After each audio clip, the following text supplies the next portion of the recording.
How do self-driving cars actually work? Let me give you an insight from this explainer video. What is a self-driving vehicle?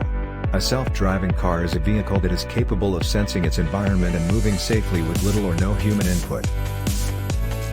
What are the areas that need a good deal of improvement? 1. Car navigation system. 2. Better radar perception. 3. The flexibility of vehicle speed. 4. Safety of indigenous wildlife. What industries will self-driving cars be useful in? In shipping, it will enable companies to tap into their latent capacity and effectively eliminate off hours. Amazon, the largest online retailer in the US, currently utilizes more than 100,000 robotic systems. Public transport.